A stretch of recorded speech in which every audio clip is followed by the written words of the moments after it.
Salam à tous, c'est Minou, j'espère que tout sera bien. Aujourd'hui, une vidéo tout simplement, on va se retrouver pour le débrief opposant la Tunisie à la Namibie. Malheureusement, la Tunisie a perdu ce match 1-0. Comme vous le savez, tous les Tunisiens en tant que Tunisiens, on est tous déçus. Le monde de Twitter est en feu, tout le monde est surpris parce qu'on sait que cette Coupe d'Afrique, je vous l'avais prévenu, c'est une Coupe d'Afrique très surprenante avec beaucoup de pays africains, de grands pays qui se font éliminer et qui sont malheureusement, voilà, qui déçoivent contre des petites équipes entre guillemets. Donc voilà, dans cette Coupe d'Afrique, franchement, c'est pour ça qu'elle fera partie des meilleures Coupes d'Afrique de l'histoire parce que franchement, il y aura plus de petites équipes, peu importe n'importe quelle équipe peut gagner cette Coupe d'Afrique. C'est pour ça que je suis assez dégoûtée pour la Tunisie. On le sait, c'est une équipe très aléatoire. Parfois elle peut gagner, parfois elle peut perdre. Voilà, ça c'est compliqué pour la Tunisie. Et on a vu lors des derniers matchs, franchement, c'est pas du tout reflétatif par rapport au dernier match. Franchement, ils avaient gagné les matchs, tout le scénario de Jalel Kadri, de jouer les matchs à huis clos, etc. pour concentrer les joueurs, tout ça pour nous faire une défaite bête comme celle-ci face à la Namibie. Et d'ailleurs, félicitations à la Namibie qui nous a clairement dominé, qui était bien plus intéressante que nous, qui avait vraiment de meilleures attaques que nous.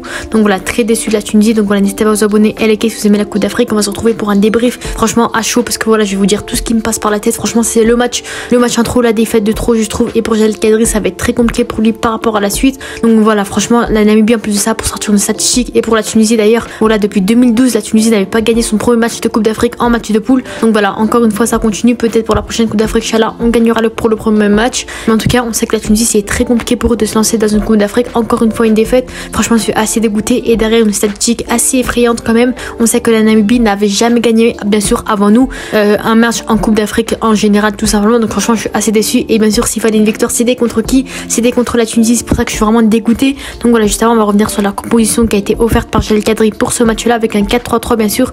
Ben Saïd dans les cages, comme je l'avais vu. Bon, après, c'était un peu logique parce qu'il avait commencé les deux premiers matchs face à la Mauritanie et face au Cap-Vert avec une défense avec Keshrida, Merih Talbi et bien sûr Mahloul qui a été préféré à Ali Abdi parce qu'on sait que Mahloul a l'expérience, etc. Et derrière, on va en parler sur ce match-là aussi. Un milieu de terrain avec Anis Ben Slimane, Ben Ramdan et Elias Kiri et une attaque avec Elias Achour sur le côté droit, Taha Yassine Khnisi et Msekni sur le côté gauche. Donc déjà, pour revenir sur un truc, j'ai toujours pas compris le fait de ne pas titulariser un Leidouni par rapport à un Ben Slimane ou un Ben Ramdan. Pour moi, Leidouni méritait amplement cette titularisation. Ça reste un grand joueur qui est à la dalle, qui a vraiment envie de jouer avec la Tunisie. Derrière, on avait d'autres joueurs qui malheureusement n'ont pas vraiment le niveau et l'expérience pour la Tunisie. On a des Ben Ramdan et des Ben Slimane qui auraient bien pu être sur le banc pour un Leidouni qui est vraiment très très bon, qui d'ailleurs nous a montré vraiment une très belle performance. Et derrière, une main Achouri à droite. J'ai vraiment pas compris ce choix-là. En plus, Jalel Kadri, on sait qu'il concentre tout son jeu sur Msekni. On sait que Jalel Kadri, il a pas du tout de stratégie. Sa seule stratégie, c'est envoyer les ballons avec Msekni. Après, Inch'Allah, il n'y a pas d'autre choix, c'est obligé. Et voilà, c'est juste envoyer les ballons à Msekni. Après, Inch'Allah, on marque, c'est tout. Il n'y a pas de stratégie du côté de Jalel Kadri. Et derrière, il met Achouri sur le côté droit, alors qu'on sait très bien que son vrai poste, c'est à gauche. C'est là que franchement, il montre ses belles qualités. C'est là que vraiment, il peut s'illustrer à 100%. C'est de ce côté-là que j'ai vraiment rien compris. Et le milieu de terrain, bien sûr, où j'ai pas compris la non-titularisation, peut-être à Hamza Rafia qui aurait pu être bien plus intéressant. Et bien sûr, un Leidouni, tout simplement. Donc voilà, en soi, après la composition, on ne peut pas trop lui en vouloir parce qu'en soi, elle était assez compréhensible, assez intelligente. Peut-être le milieu de terrain qui était à revoir, mais en soi, la composition n'était pas dégueulasse non plus. C'était aussi un peu au joueur de donner du leurre, tout simplement. En défense, et franchement, c'était complètement logique. Peut-être à la place de Ali Abdi, Ali Mahloul, le débat était compréhensible quand même. Mais en tout cas, la composition en soi n'était pas dégueulasse non plus. Un 4-3-3 assez compréhensible, même si j'aurais préféré un 4-2-3-1. Parce qu'on sait que la Namibie, c'était une équipe, bien sûr, qu'il fallait marquer un maximum de buts. C'était l'équipe qui était prédestinée à être l'équipe, entre guillemets, la moins forte du groupe. Et justement, qui nous a surpris, ça montre, ça nous met une claque encore une fois, ça montre que voilà, il n'y a pas de mauvaise équipe en Afrique, que tout le monde peut nous surprendre, tout le monde peut nous gagner. C'est pour ça que la Tunisie doit vraiment se réveiller, il n'y a pas de mauvaises équipes, il n'y a pas de très bonnes équipes. C'est pour ça qu'on doit se donner à 100% à tous les matchs. Et là, on voit clairement que la Tunisie n'avait clairement pas d'envie, n'essayait clairement pas donné à 100%. Et c'est pour ça que j'aimerais revoir quelques trucs justement. Déjà à la 15e minute, Yassine Khnisi s'est blessé malheureusement. On a eu l'entrée de Jouini justement pour le remplacer. Bon, en soi, franchement, il fait une bonne entrée en première mi-temps, il était assez intéressant. Voilà, c'était un peu compliqué pour lui parce qu'il n'avait pas eu beaucoup de ballons. Mais en soi, on voit qu'il est rentré à la place de Yassine Khnisi. Heureusement déjà que Jaziri n'est pas rentré, bien sûr.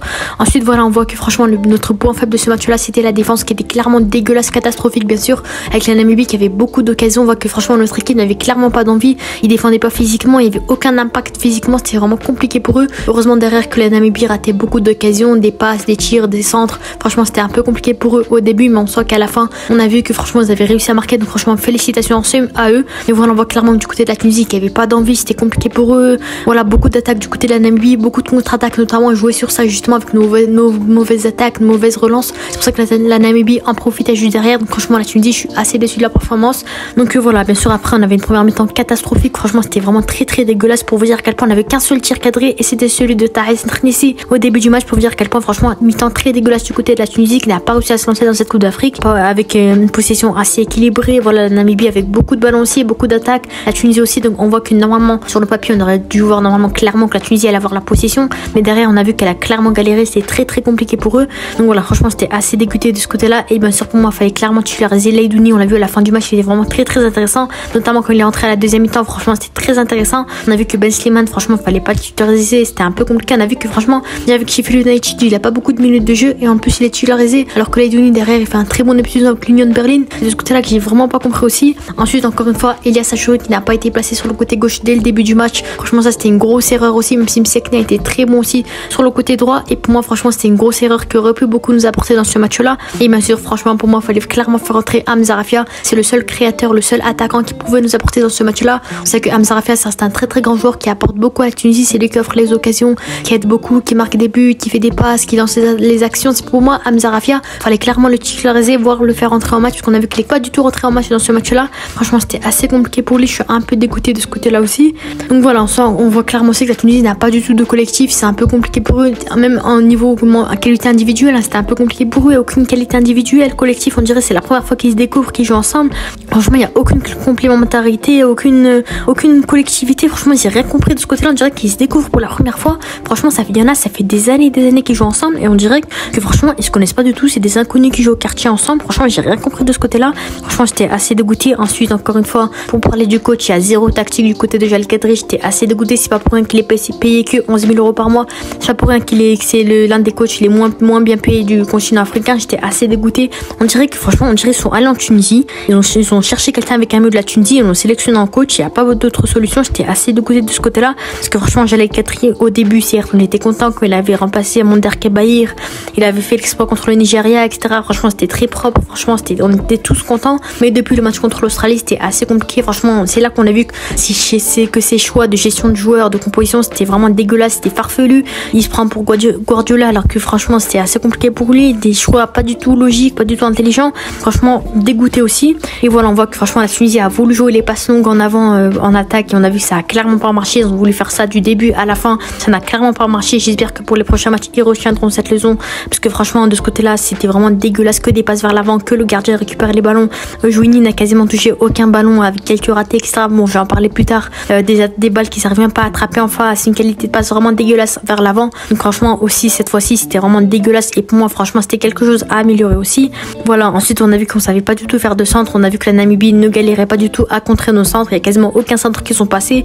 Donc voilà, ça aussi c'est quelque chose à retravailler. Certes on avait là des meilleurs centreurs africains avec Ali Maloul, mais etc. Aucun n'a réussi à centrer correctement. Franchement là c'était incompréhensible aussi. On les voit en club, ils sont vraiment exceptionnels etc. Et là on voit que franchement ils sont dégueulasses. Même il y a des joueurs, ils sont exceptionnels en club et là avec la Tunisie ils sont méconnaissables. Franchement de ce côté là je suis dégoûté aussi. Comme Elias Kiri, c'est l'un de ses pires matchs qu'il a fait avec la Tunisie, même si c'était pas ignoble non plus. On a des Elias Achouri, je m'attendais un peu plus à attendre de lui, d'autres joueurs, voilà, Keshrida, Ali Maloul qui sont exceptionnels avec leur club, mais qui là franchement ont été très décevants. De ce côté là franchement c'est pour ça que je comprends pas. Il y en a ils sont donnés à 100% avec leur club, ils sont exceptionnels, ils font partie des meilleurs joueurs de la saison et là avec la Tunisie ils ont aucune envie, ils donnent pas 100%, voilà, ils font vite fait, ils font les chochottes, c'est un peu compliqué pour eux. C'est pour ça que franchement j'étais assez dégoûté par rapport à certains joueurs, j'étais assez dessus aussi justement. Et voilà, aussi on a vu clairement qu'il nous manquait un numéro 9, je suis vraiment dégoûté pour Abi Khazri à l'époque parce que voilà on a des Jouini, on a des Rnissi qui ont zéro de finition et derrière on a des Khazri qui nous aidaient beaucoup lors des dernières cannes, qui marquaient des doublés, des buts, qui nous sauvaient très souvent. Et de ce côté là je suis assez dégoûté. Khazri qui a préféré se concentrer avec son club de Montpellier au lieu de jouer la Coupe d'Afrique avec la Tunisie, avec un excellent trio qu'on aurait pu avoir comme Achouri, Msekni et Khazri. Parce que s'il était encore là il aurait pu marquer 2-3 buts sur ce match là. Après à la Walem on sait pas du tout ce qui aurait pu se passer, mais en tout cas je pense que franchement il aurait pu beaucoup nous apporter parce que Jouini, Jaziri, Rnissi on en a marre. Jouini il a raté beaucoup d'occasions, des occasions immanquables d'ailleurs, une ou deux. Donc voilà, de ce côté là j'étais assez dégoûté. C'est pour ça qu'il nous faut un vrai numéro 9 justement, c'est l'un des seuls postes qui nous manque réellement. Et bien sûr dans ce match là aussi j'ai remarqué qu'on avait quasiment aucun joueur à la hauteur, mis à part Leidouni, Msekni, Ben Saïd bien sûr qui ont été vraiment très intéressants. Msekni qui était vraiment intéressant sur la deuxième mi-temps, mais malheureusement comme nos joueurs ont zéro de finition c'était assez compliqué pour lui de s'illustrer justement. On a Ben Saïd qui a fait 2-3 parades intéressantes et qui malheureusement n'est pas du tout fautif sur le dernier but, c'est pas de sa faute. Il a fait des parades intéressantes notamment sur le corner, sur le coup franc pardon, justement sur le coup franc cadré où il a fait un arrêt, sur 2-3 balles attrapées justement sur les centres qui ont empêché des buts etc. Mais de ce côté là malheureusement il n'était pas du tout fautif sur le dernier but, c'était pas de sa faute. Donc franchement de ce côté là je le félicite féliciter aussi. Et bien sûr, on a notre défense pourrie qui franchement c'est l'une des pires défenses africaines actuelles. Meria Handjihad, on dirait il découvre le football, il est vraiment dégueulasse, ignoble à voir. Franchement j'étais assez déçue de sa performance justement. Et voilà, si on va un petit peu les notes justement des joueurs, Ben Saïd, je lui mettrai la note de 7 sur 10 qui pour moi franchement il était très intéressant. Certes il s'est encaissé un but, mais pour moi il était pas fautif sur ce but là. Derrière il avait fait d'autres parades intéressantes etc. Donc franchement Ben Saïd, rien à lui reprocher, justement 7 sur 10 complètement mérité. Moi je dis que Keshreda, je lui mets la note de 4,5 sur 10. Je vais vous dire dans ces notes que ça va être très compliqué. La plupart des joueurs n'étaient pas à la hauteur, c'est pour ça que j'ai attribué beaucoup de mauvaises notes malheureusement. 4,5 sur 10 pour Keshreda qui malheureusement était très décevant, très mauvais. Et franchement j'étais assez dégoûté, il était méconnaissant comme la plupart des joueurs dans ce match là. C'est pour ça que je lui mets cette note là. Meria 4 sur 10 qui franchement a été ignoble, je vais pas vous le cacher, beaucoup de ballons ratés, des balles perdues, des fautes bêtes, justement il fait trop de fautes bêtement alors qu'il aurait pu défendre très proprement. Malheureusement il fait trop de fautes, il perd des ballons, mauvaise relance etc. Talbi je lui mets une note de 6,5 sur 10 parce qu'à un moment il a fait un très beau sauvetage, il a fait des choses intéressantes, certes 2-3 fois il perd des ballons mais ça a été compliqué pour lui, c'était l'un des seuls défenseurs qui a été à la hauteur et malheureusement franchement il ne peut pas défendre à lui tout seul et ça a été un peu compliqué pour lui. C'est pour ça que pour moi ça a été le meilleur défenseur ce soir là avec la Tunisie, 6,5 sur 10. Et bien sûr Mahloul je lui mets la note de 4,5 sur 10. Certains le critiquent, certains disent qu'il doit retourner à la maison de retraite, qu'il est mauvais etc. Mais pour moi Mahloul offensivement il a fait le taf qu'il fallait, franchement il était très intéressant, des centres etc. Malheureusement nos attaquants n'étaient pas à la hauteur ce soir là, mais pour moi Mahloul offensivement était intéressant, il a fait ce qu'il pouvait, il a fait ce qu'il fallait. Malheureusement ça n'a pas marché, mais en tout cas pour moi c'est loin d'être ignoble justement défensivement. C'était un peu compliqué etc. Il a pas pu centrer, il a pas pu contrer le centre justement du but qui a coûté le 1-0 justement. En tout cas offensivement pour moi Mahloul a été à la hauteur. Au milieu de terrain c'est là que ça a été un peu plus compliqué, c'est là que franchement le point faible, le plus gros problème s'est passé.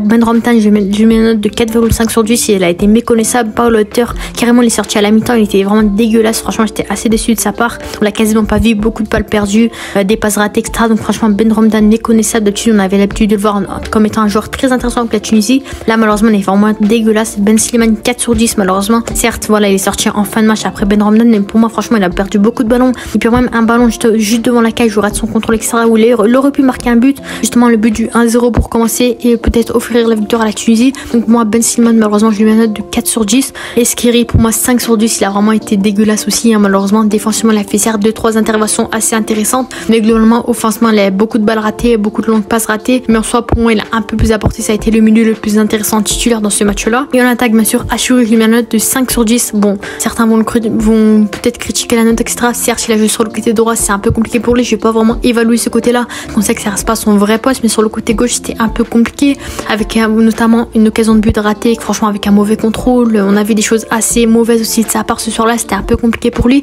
mais quand même franchement il a montré de belles choses sur le côté gauche, il a fait des bonnes choses avec des dribbles intéressants, malheureusement il y avait personne pour l'aider justement sur ces côtés là quand il faisait des beaux dribbles, c'est pour ça que je suis assez dégoûté pour lui, mais 5 sur 10 pour moi c'est une note qui franchement est assez convenable. Il a pas fait de grands exploits non plus, mais pour moi franchement il a été un peu plus impactant sur ce côté gauche là. Msakni sur le côté droit 6,5 sur 10 pour moi, franchement ça a été le meilleur attaquant ce soir là. Certes la première mi-temps il était assez transparent, il perdait des ballons, c'était un peu compliqué pour lui, mais la deuxième mi-temps pour moi franchement il a clairement offert 2-3 passes clés qui étaient vraiment très intéressantes, qui auraient pu offrir des buts derrière, mais malheureusement Jouini, Ben Slimani et Achouri n'avaient pas offert les buts derrière, là c'était un peu compliqué pour lui, mais pour moi Msakni c'est lui qui aurait pu apporter la victoire, apporter quelque chose à la Tunisie sur l'homme, c'était un peu compliqué, les joueurs derrière n'ont pas assuré, c'est ce qui font que malheureusement il n'a pas eu sa passe D et son but justement, et donc 6,5 sur 10 pour Msakni tout simplement. Et bien sûr on finit avec Jouini qui a eu la note de 4 sur 10 parce que pour moi franchement il a clairement raté 2-3 ballons pour la première mi-temps, je me suis dit oui peut-être il va assurer, c'est lui qui va nous marquer le but puisque voilà il avait pas eu beaucoup de ballons etc. Mais après c'était un peu compliqué, j'étais assez dégoûté parce qu'il perd beaucoup de ballons, il rate des tirs juste devant la cage tout seul, il cadre pas, franchement j'étais assez dégoûté, encore s'il cadrait etc. Ok peut-être on va dire c'est le gardien, mais derrière il cadre même pas ses ballons, c'est un peu compliqué pour lui. Et derrière faut parler du gardien aussi parce que lui il a fait 2-3 parades très intéressantes, il s'est transformé en Neuer Prime face à nous, franchement je suis assez dégoûté parce qu'on sait que franchement face à nous il se transforme en Neuer Prime, et quand il s'agit derrière du Mali ou de l'Afrique du Sud ou d'un autre pays il va se transformer en Giroud dans les cages, pour dire à quel point les gardiens face de nous sont toujours exceptionnels.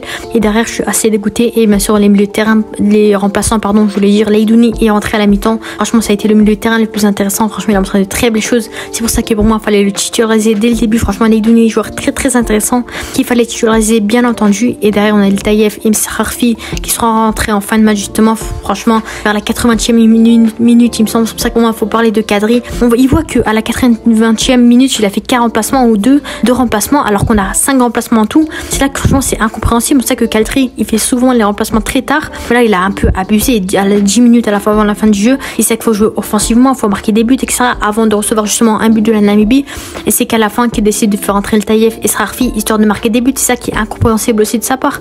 On est la Tunisie maintenant, normalement sur le papier on est meilleur que la Namibie, c'est pour ça qu'il faut assumer nos responsabilités, assumer ses choix, et il s'agirait de faire entrer des attaquants, etc. C'est pour ça que franchement pour moi c'est là de ce côté là fallait prendre ses responsabilités et voilà, essayer de jouer un maximum offensivement. On est la Tunisie, on sait qu'on joue pas très souvent offensivement, mais là de ce côté là fallait marquer un maximum de buts. C'est l'équipe contre qui il fallait marquer et qu'il fallait gagner justement, c'est ça le plus gros problème. On commence déjà avec une première défaite, c'est ça qui est assez compréhensible, qui est assez décevant aussi, parce que derrière on aura le Mali et l'Afrique du Sud à jouer, ça va être bien plus compliqué j'imagine. Donc voilà, c'est pour ça que je suis assez déçue. J'ai appréhendé un peu la suite de la compétition qui va être très compliquée. Donc c'est que le Mali et l'Afrique du Sud sont des équipes très compétitives aussi, tout comme la Namibie justement. C'est pour ça que je suis assez dégoûtée aussi. C'est pour ça que pour moi Kadri, on espère tout ce qui sera viré d'ici la fin de la Coupe d'Afrique. J'en ai vraiment marre de ce coach, parce que voilà, au début on l'aimait bien extra, mais là c'est vraiment, ça devient vraiment n'importe quoi. Il fait des mauvais choix, les choix tactiques, il a zéro tactique, les changements, mauvais changements, etc. Certes les idées restent intéressantes, faire rentrer le Taïef, faire rentrer Srarfi, Leidouni, etc. mais derrière on voit que franchement il attend trop temps, il est trop tardif, il fait pas titulariser des Leidouni, des Rafia par exemple. Franchement je suis assez dégoûtée de ce côté là. Et ensuite voilà, pour moi franchement je suis assez dégoûtée. On a vu que clairement la Namibie était bien plus dangereuse que la Tunisie sur ce match là, avec beaucoup plus de grosses occasions par rapport à la Tunisie. Il me semble qu'on a que 2-3 tirs cadrés, 3-4 avec des grosses parades derrière du gardien. Donc franchement félicitations à la Namibie qui franchement a eu sa première victoire de la Coupe d'Afrique tout simplement face à la Tunisie. Je suis assez dégoûtée parce qu'on commence déjà avec une première défaite avec la Tunisie face à la Namibie justement. J'espère que Inch'Allah on se rattrapera justement sur les prochains matchs et qu'on passera à la suite de la compétition. Inch'Allah on espère tous. Donc voilà, n'hésitez pas à vous abonner et à liker. Donc voilà, désolé si j'ai critiqué pas mal de joueurs parce que franchement c'était vraiment à chaud. C'est des joueurs que j'étais assez dégoûtée de leur performance, assez déçue justement. Donc voilà, n'hésitez pas à vous abonner et à liker. On se dit à la prochaine, c'était Minou, ciao.